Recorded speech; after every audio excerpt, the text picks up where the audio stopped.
GDP deflator national income accounting का important concept है, पर जीडीपी डिफ्लेटर को अच्छे से समझने के लिए जीडीपी का मीनिंग समझना पड़ेगा। GDP stands for gross domestic product. Goods and services का टोटल वैल्यू जो एक इकोनॉमी के बॉर्डर्स के अंदर एक साल में जनरेट किया जाता है उसे जीडीपी कहा जाता है। जीडीपी के दो टाइप्स होते हैं, नॉमिनल जीडीपी और रियल जीडीपी। सबसे पहले नॉमिनल जीडीपी। एग्जाम्पल से इसको समझते। मान लेते हैं कि एक इकोनॉमी है जिसमें व्हीट, बुक्स और बॉटल ये तीन गुड्स प्रोड्यूस किए जाते हैं।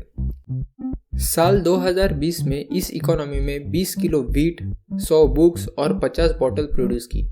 ऑब्वियस सी बात है कि जो भी गुड्स प्रोड्यूस होगा उसकी एक मार्केट वैल्यू होगी।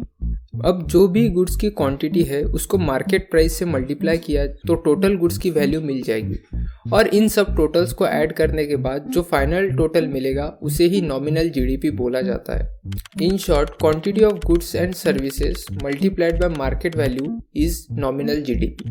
नॉमिनल जीडीपी को दो कंपोनेंट्स इफेक्ट करते हैं, फर्स्ट क्वांटिटी और second market value of goods and services.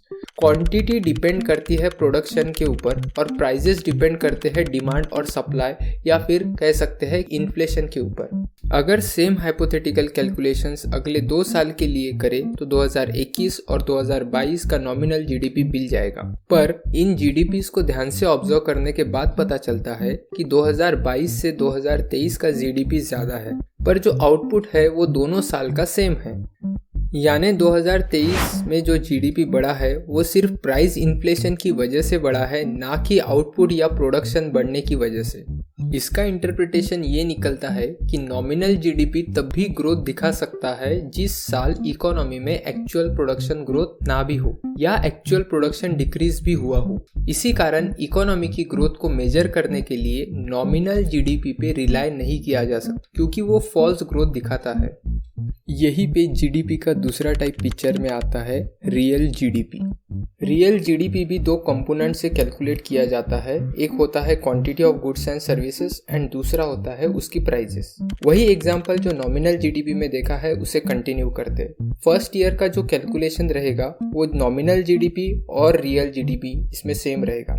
GDP हम एक साल के लिए नहीं बल्कि कई सालों के लिए निकालते हैं, और उस सीरीज का जो फर्स्ट ईयर होता है जिसमें नॉमिनल जीडीपी और रियल जीडीपी का कैलकुलेशन मेथड सेम होता है, उसी ईयर को बेस ईयर कहा जाता है। एग्जाम्पल के साथ ही या फिर कैलकुलेशंस के साथ ही ये बेस ईयर हम चेंज कर सकते हैं। बेस ईयर के बाद सेकंड ईयर से कैलकुलेशन करने का मेथड थोड़ा चेंज होता है। सेकंड ईयर यानी 2021, इस साल में करंट ईयर की क्वांटिटी कंसिडर की जाएगी। रियल जीडीपी में टोटल वैल्यू निकालने के लिए जो मार्केट प्राइसेस यूज होती है वो करंट ईयर की न कंसिडर करते हुए बेस ईयर की मार्केट वैल्यू कंसिडर की जाती है। इस तरीके से कैलकुलेशन करने का रीजन सिंपल है, अगर प्राइजेस में इन्फ्लेशन होगा तो उसके कारण जीडीपी बढ़ा हुआ दिखेगा। इसी वजह से प्राइजेस हमेशा बेस ईयर की कंसिडर की जाएगी और आउटपुट यानी प्रोडक्शन जो है वो हमेशा करंट ईयर का कंसिडर किया जाएगा। नॉमिनल जीडीपी और रियल जीडीपी के ग्राफ को अगर एक साथ कंसिडर किया जाए तो दोनों के लाइन में डिफरेंसेस मिलेंगे। इसी डिफरेंस के कैलकुलेशन को बेसिकली जीडीपी डिफ्लेटर कहा जाता है। डिफ्लेटर का कैलकुलेशन हमेशा परसेंटेजेस में किया जाएगा। डिफ्लेटर के कैलकुलेशन की मेथड को आगे समझेंगे, पर पहले उस नंबर को थोड़ा सा समझते हैं। फॉर एग्जाम्पल, जीडीपी डिफ्लेटर अगर 120% पे है तो इसका मतलब है कि अगर रियल जीडीपी 100 के वैल्यू पे है तो नॉमिनल जीडीपी 120 के वैल्यू पे रहेगा। सिमिलरली, डिफ्लेटर 95% है तो इसका मतलब है अगर रियल जीडीपी 100 पे है तो नॉमिनल जीडीपी 95 पे रहेगा। डिफ्लेटर को बहुत तरीके से कैलकुलेट किया जा सकता है। सबसे आसान फॉर्मूला है जीडीपी डिफ्लेटर का, nominal GDP upon real GDP into 100। Basically किसी भी ईयर के नॉमिनल जीडीपी और रियल जीडीपी में क्वांटिटी तो सेम ही रहता है, पर चेंजेस होती है उसकी प्राइजेस। ये प्राइजेस का चेंज आता है इन्फ्लेशन और डिफ्लेशन की वजह से। सो किसी भी साल का डिफ्लेटर बेस ईयर से करंट ईयर तक का टोटल इन्फ्लेशन बताता है। फॉर एग्जाम्पल, अगर किसी साल का डिफ्लेटर 120% है, यानी इसका मतलब है कि बेस ईयर से लेके करंट ईयर तक का उसका टोटल इन्फ्लेशन 20% रहेगा।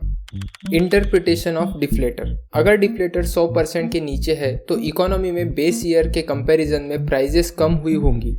अगर डिफ्लेटर 100 से ज़्यादा है तो इकोनॉमी में बेस ईयर के कंपैरिजन में प्राइजेस बढ़ गई होंगी, यानी प्राइजेस में इन्फ्लेशन आ गया होगा। अगर टोटल इन्फ्लेशन पता है तो डिफ्लेटर को विदाउट जीडीपी जाने भी कैलकुलेट किया जा सकता है। जस्ट 100% में टोटल इन्फ्लेशन परसेंटेज को ऐड करें तो डिफ्लेटर मिल जाएगा।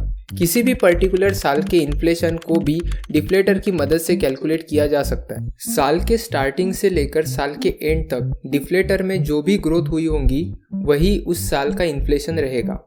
मान लेते अगर 2020 का डिफ्लेटर 150% है और 2021 का डिफ्लेटर अगर 165% है, सो टोटल ग्रोथ जो एक साल की आती है वो आती है 10% और वही 10% 2021 का इन्फ्लेशन होगा।